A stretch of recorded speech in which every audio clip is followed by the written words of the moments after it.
All right, great. Welcome back. We just spoke about Git and GitHub in videos 1 and 2.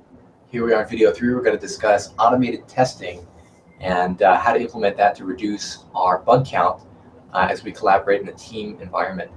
So, Peter, earlier you were telling me that to verify that your code is correct, you currently run it and you look at the output and you're matching that against an expected output. Is that right? That's right.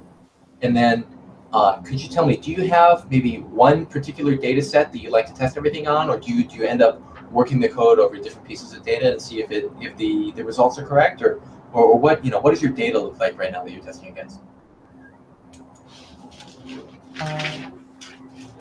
Sure. So let me I can show you.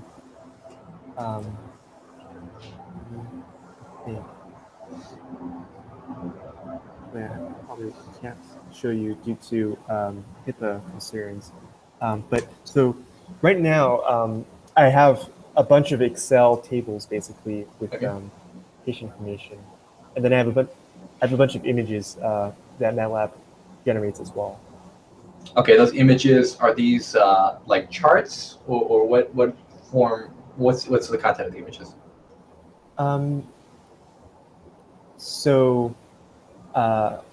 So basically, my code processes a patient at a time, essentially, and so it'll take a what's analogous to an EKG tracing. It'll process it, and then it'll generate a bunch of images that summarize the data. So, for example, it may generate what I've created is a recurrence plot, which is a square grid of basically, I guess it's a pairwise graph that has a value for each pair that I've created through analysis of the EKG. So essentially, I have a bunch of random images. Some are recurrence plots. Some are post-processing steps of the EKG tracing.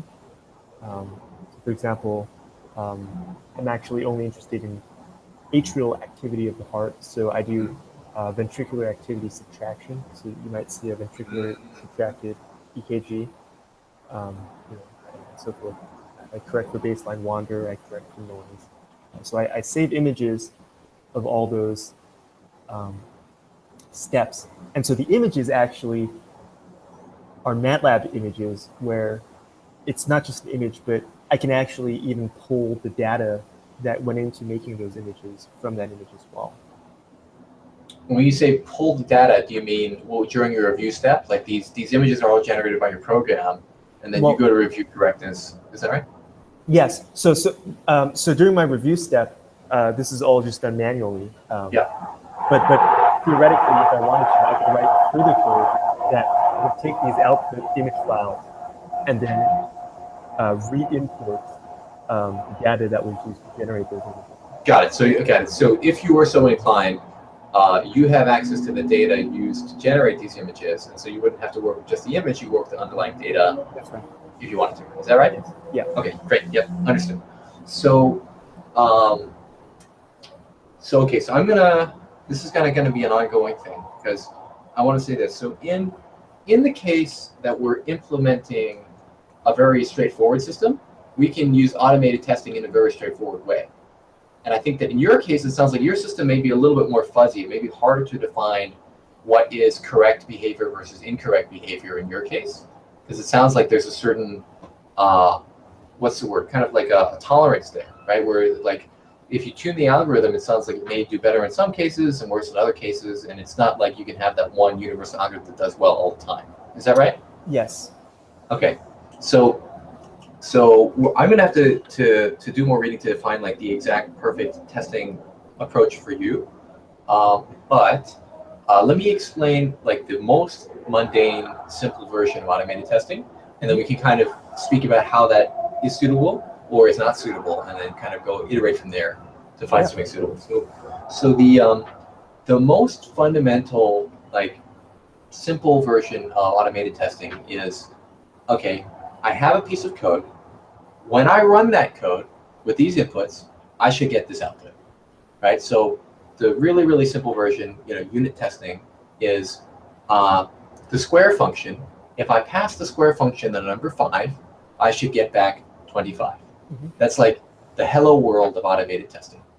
And so from there, there are other forms of testing. Like there are some tests that are sophisticated enough to say, for example, for all integers, when I pass an integer to square, I should get back a number such that the square root of that number is equal to the integer that I passed in. Right? So there are different types of automated testing, but again, most of them are like very deterministic, very much oriented around a black and white definition of correct versus incorrect behavior. Okay. So I guess first tell me, are there any parts of your code where it might be useful to have that kind of tightly defined correct incorrect type testing performed? Well, so it sounds like so my primary output is a essentially a database. So it sounds to me like, if I were to have validation parameters for that database, for example, this variable could only be between this range of numbers. I could, for example, test validation parameters. Is that would that be? Yeah. So that would be an example of unit testing. You could say something like, all right, run it on these 10 patients or something, or run it on these 100 patients. And by the way, some number that like every human being, their I don't know, atrial activity number or whatever it is, their electricity value should be within these bounds. If it's outside these bounds, then something must be wrong because no human has ever been recorded outside of that range.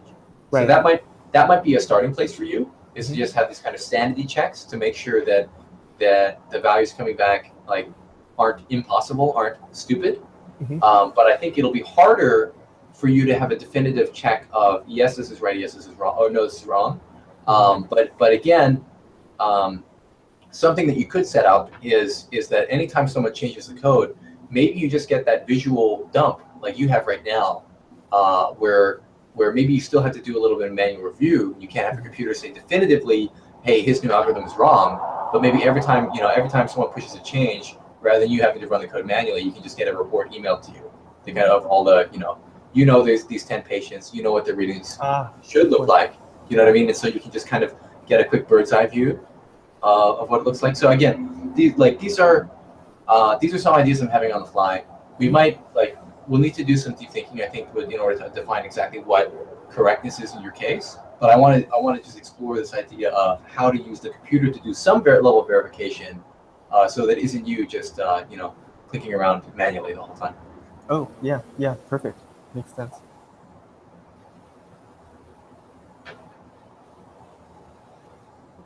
Sure. So do you have any questions on that? Should I point you to anything on like getting started with your first unit test, or should we table that for another day? What's in your mind at this point, Peter? No, that all sounds very reasonable. Yeah. So the idea would, and so this is a new idea for me, but so the idea would be basically just to include more, programs that would generate, validation outputs rather than just the output that I'm looking for.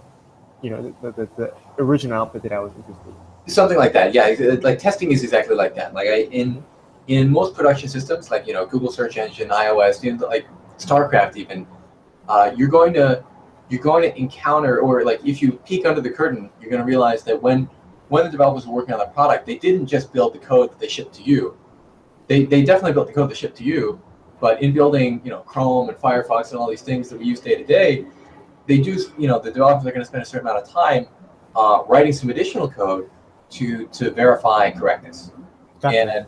And again, this is not necessarily like your top priority, but I just want to make you aware that this could be another way of giving yourself a safety blanket, or this could be another way to reduce your oversight in the case you have a rookie developer coming in. So like, Gotcha. look at it like that. It's another tool in the toolbox.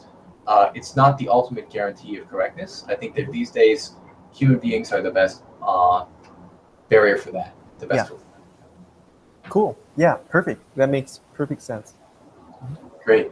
Yeah, so again, I'm not super familiar with MATLAB and the tooling in MATLAB, but I'm looking at this page right now, which it's a documentation page for MATLAB. I just sent you the link in the Hangout chat. And I imagine that either this, are you using classes at all, or mainly functions and scripts? Make sure that, so I'm sharing my screen with you now. Yeah, sure, yeah.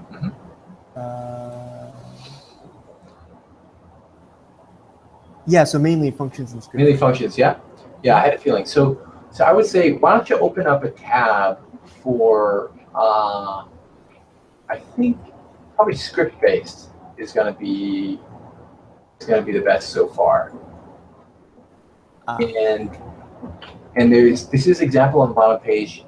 Examples, write script-based unit tests. It's kind of in the middle of your page right now. Examples and how to, see that? The bold one? Yep, there you go. And so you see the top half of the page is about creating the script or function rather, that you're testing the behavior of. So in your program, that would be something about processing this atrial activity. Yeah. And then the bottom, this is their test file that they run against the above function. So you see that this assert keyword that they throw around. Gotcha. So essentially, it looks like the main MATLAB way of checking that something is true. So we're saying I'm asserting that the sum of the angles is 180, and if it's not 180, then something is wrong with this triangle. Right. Okay. Yeah. Perfect. So yeah, and I think this is almost identical to your function which squares integers. Yes, that's right. That's right. It's very similar. Yep. Yep. So again, this could be a nice starting place for you if you wanted to incorporate some testing into your workflow.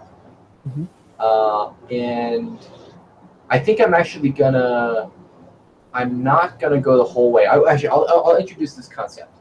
Okay, I won't show you all the how-tos just yet, because I think we're putting a lot on your plate right now. But I just want to make you aware that we spoke about this idea of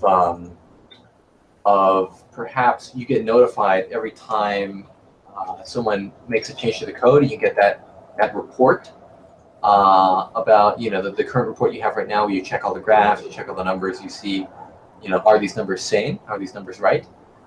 So I want you to let you know that there's this idea called continuous integration, and the idea here is that every time I push some code to the server, fix the crash by removing 3D previews from the dashboard, I can actually have a robot go and compile the code and run my tests, for example, and maybe send me an email notification when this is done. So I don't think I want to get too much into detail into setting these tools up, but I just wanted to let you know there are tools out there. Circle CI is one of them. Buddy Build is great for mobile apps. So for your case, you probably will be using like Circle CI, Travis CI. There's a couple different providers here. And the idea is that they call it continuous integration. The idea is to continually be building your code, be testing your code, such that if an error creeps in, you don't find out after the fact, you find out when it happens. That's this idea. Okay, cool. Again, I just want to expose you to that idea. That's something like we've already given you a lot of ideas for today, but this is something that's out there when you need it. Yeah, cool. Makes a lot of sense. Okay, great. Any questions on that and the whole testing thing? I don't think so. Not right now. Right on. Cool. Well, it's great to chat with you about collab tools and testing. I'm excited to see you grow up to be the alpha coder of med school or whatever it is, Duke Medical School. Duke. Yeah. Cool. How many guys are going to be on your team? Well, so right now, I'm doing all the coding and Okay. basically all the work. Okay. But I think my supervisor just wanted protection that, in case something horrible were to happen to me, someone could carry on the work that we're trying to do. There's actually a resident physician who, um, you know, has very, very, very brief background in MATLAB coding as well. Mhm. Maybe he certainly doesn't have as much experience as I do, so Mhm. we're trying to get him caught up to speed and maybe have him do a little bit of the coding as well. So, Mhm. so right now it's just me and him. Okay, sure. Well, that's a starting place. I was going to say, yeah, your comment about your supervisor getting nervous that something horrible might happen to you. In the tech industry, we actually have a term for that. We call it bus coverage. Yeah, And so, right. yeah, Yeah, like right. we say, like we look at a line of code and it comes to this term test coverage. Well, like, okay, how good is our test coverage for that function? It's like, well, we have 3 tests covering it. That's probably good enough. Um, Bus coverage, the idea is like, how many developers need to be run over by a bus before our Right, organization has no idea how this thing works? right. Yeah, that's based on the experiences I've had in the past. That's probably the most important thing to be robust to, right? Bus coverage is really important. It's really important. Yeah. No, it's funny, right? As a lone wolf, as an idealist, I've placed so much emphasis on like always using the best tools and like not standing for anything less, and always like, you know, thumbing my nose at those people who said, well, we can't use this strange tool because who are we going to hire if you get hit by a bus? Who are we going to hire if we need more people? And I think now I'm starting to realize, oh man, like the hiring thing, it's a thing. It's a real thing. Right. Uh, yeah, At yeah. the end of the day, if you really want to get as much work done and be as efficient as possible, and you're delegating work. Sometimes simplicity is more important than elegance or, you know, um, perfection.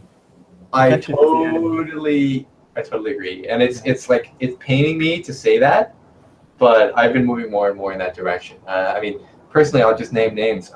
I'm a huge fan of the Clojure programming language. I think it's incredibly awesome and mind-blowingly cool.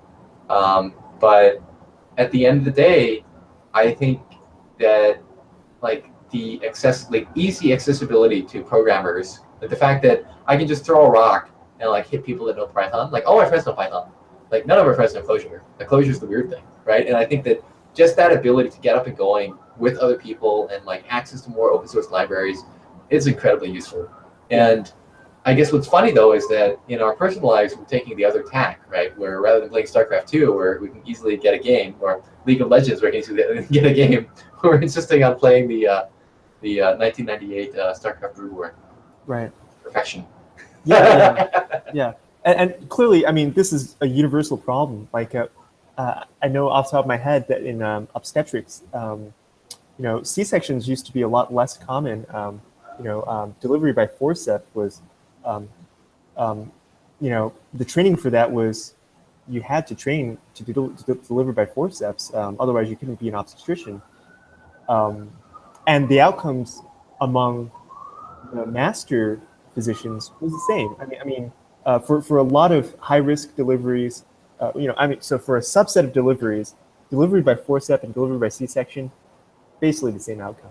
But as it turns out, it's much easier just to teach the C-section well, get everybody to do the C-section, than to say, okay, well, for these subset of deliveries, we can deliver by forceps, but there's like hundreds, maybe even, few hundreds of techniques that you need to master and get proficient at in order to use forceps. So yeah, I'm totally with you. And so, the C-section leaves an ugly scar. It's a surgery. There's complications associated with it. Recovery times are longer. But, at the end of the day, if we want to get knucklehead residents all on the same page and doing safe patient care, it's Python. Just It's just get totally everybody to do it. it's totally bad, and Yeah, it's like it's really sad that I'm coming around to this, but Yeah. this is what I'm coming around to. Yeah. Yeah. Just do the C section. We know you Yeah. can use forceps, but Yeah. Totally, man. Totally. Like, yeah, we'll continue this conversation offline. yeah, But yeah. great chatting with you, man. Really enjoyed it. Excited to come back in the future when you have more automated testing questions, and we can go from Yeah, there. Cool, man. Great. I'll see you later. See Bye. ya.